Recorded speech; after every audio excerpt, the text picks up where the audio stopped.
Vamos ahora a establecer contacto en la capital mexicana con Alberto Atié, quien fue sacerdote y ahora es activista contra la pederastia. Señor Atié, buenas noches, gracias por estar con nosotros en NTN 24. Muchas gracias a ustedes, con mucho gusto. Con la trayectoria que usted tiene como sacerdote, que tuvo dentro del clero, con las denuncias que usted ha hecho en contra de algunos sacerdotes por abusos sexuales en contra de menores, ¿podría decirnos contra quiénes y contra qué sacerdotes dentro de la Iglesia Católica hay señalamientos puntuales y que no hayan sido atendidos ni por el Vaticano y en este caso por el Papa Francisco durante su visita a México? Bueno, de los que nosotros conocemos y tenemos información ya desde hace bastante tiempo, pues es en primer lugar el cardenal Norberto Rivera Carrera, arzobispo de la Arquidiócesis Ciudad de México, quien en los años 90 se puso a defender de una manera tajante, y yo diría que hasta la fecha mantiene la misma posición, nada más y nada menos que al padre Marcial Maciel, fundador de los Legionarios de Cristo, a quien en un primer momento parecía un complot en su contra, como él mismo lo llegó a decir, pero hasta el 2010, lamentablemente, ya cuando él había muerto, la misma Santa Sede reconoció que había sido un verdadero criminal, que había cometido delitos graves incluso, ¿no? Pues él ha mantenido su postura de protección y de mantenerse firme de una manera u otra al lado de él y de los Legionarios de Cristo.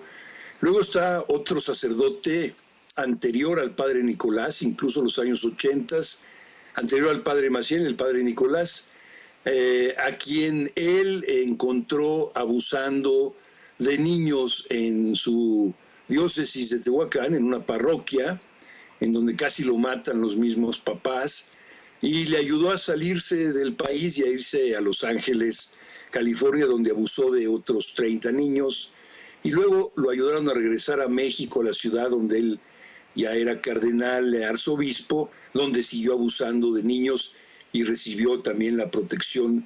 Y tenemos un caso último del padre Carlos López, que abusó de varios niños acólitos, entre ellos Jesús Romero, que fue quien le escribió una carta al Papa pidiéndole ayuda, pero el Papa nunca ha tocado al cardenal Rivera. Ahora, también quisiera abordar el tema de las víctimas. Se habla mucho de que los padres de los 43 estudiantes de Ayotzinapa estaban invitados a una misa, pero que no iban a mantener una interlocución directa con el Papa Francisco. ¿También queda pendiente o en una visita como jefe de Estado no había espacio político para escuchar finalmente a los que son feligreses de la Iglesia Católica? Bueno, ahí sí me dirían ustedes, el Papa siempre viene en un doble papel. Se supone que en todos los países a los que va en ese doble papel de ser obviamente un jefe de Estado y recibir todas las salutaciones de un jefe de Estado, como fue el caso también en México. Yo diría, por primera vez en la historia, un jefe de Estado pontificio entra a Palacio Nacional y recibido como fue recibido por el presidente de la República. Pero por otro lado, además de ser jefe de Estado, pues es también responsable de la Iglesia Católica en todo el mundo, es la cabeza de la Iglesia. Y lo que los padres de Ayotzinapa, de los muchachos de Ayotzinapa, le estaban pidiendo, no era una reunión con el jefe de Estado Vaticano, era una reunión con el responsable de la Iglesia Católica, que supuestamente tiene un mensaje que viene del Evangelio para todas las personas que de una manera u otra sufren las injusticias y tienen deseos, anhelos profundos de encontrar espacios donde expresar esos anhelos a alguien que les escuche y que luego, si tiene alguna palabra y todavía más, alguna exigencia de justicia para ellos, que eso es lo que estaban buscando. Y hasta ahorita se ve nuevamente igual lamentable que no se les haya creado un espacio para recibirlos. Se les invitó a ir allá a Ciudad Juárez, a donde creo que les dieron solamente 3 lugares, cuando son 42 las familias afectadas. Me parece sinceramente una falta de respeto. No sé incluso si esos 3 lugares los van a ocupar o ya no. Pero es otro de los vacíos graves que el papado de Francisco deja en nuestro país, efectivamente. Y finalmente, para hacer un resumen de esta visita del Papa Francisco, muchos dicen que esta pretende unir manos entre la Iglesia y el gobierno mexicano. Tal vez sea como el mayor logro, el mayor aporte de esta visita. En su opinión, ¿cuál sería entonces ese valor que está dando esta gira pastoral?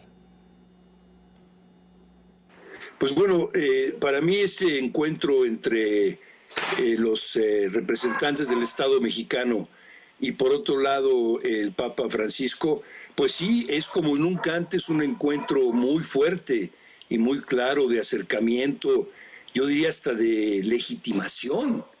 Diría que como nunca antes el gobierno mexicano buscó acercarse a una autoridad religiosa inédito de nuestra historia, que como ustedes saben, pues tenemos a Benito Juárez detrás como el gran arquitecto del Estado mexicano moderno, donde la separación iglesia-estado es un baluarte de esa historia, y la fundación de alguna manera del Estado laico, ya independiente de cualquier presión de una monarquía y de una fuerza religiosa como la católica.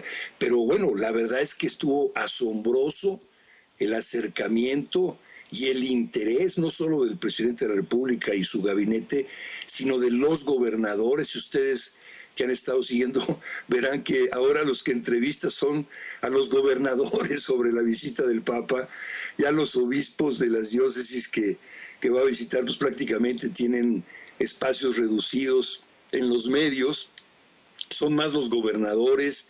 O sea, el gobierno para mí se ha apropiado en muchos sentidos de la palabra de la visita, y esa sensación que me da de legitimación, de apropiación, incluso como dijo el presidente Enrique Peña Nieto al principio, las causas del Papa son las causas de México.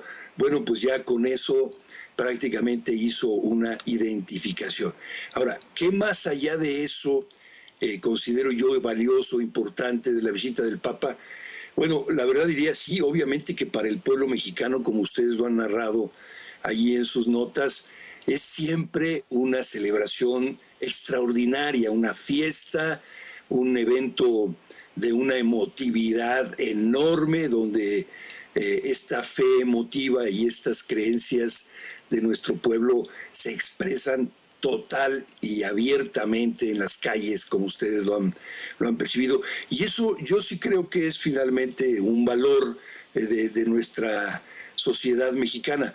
Pero la verdad, sinceramente, creo que eso, lo mismo que las buenas palabras y mensajes del Papa, pues no van a incidir suficientemente en las necesidades de los cambios que tiene la Iglesia, que creo que está en una crisis muy grave, como nunca antes en toda su historia, y la sociedad mexicana, que, como ustedes saben, también vive situaciones de mucha violencia, mucha injusticia, muchas violaciones a derechos humanos, muchas mentiras. El caso de Ayotzinapa, pues ustedes saben muy bien que entre la verdad histórica que presentó el gobierno y luego las informaciones de la Comisión de Derechos Humanos Interamericana y últimamente el equipo forense de Argentina son totalmente excluyentes, no tienen nada que ver una con otra, y son mentiras institucionales, y lamentablemente nada de eso se ha tocado hasta ahora. Muchísimas gracias a Alberto Atié, quien fue sacerdote y ahora es activista en contra de la pederastia, por haber estado con nosotros en el informativo. Muy buena noche. Muchas gracias a ustedes, que la pasen muy bien.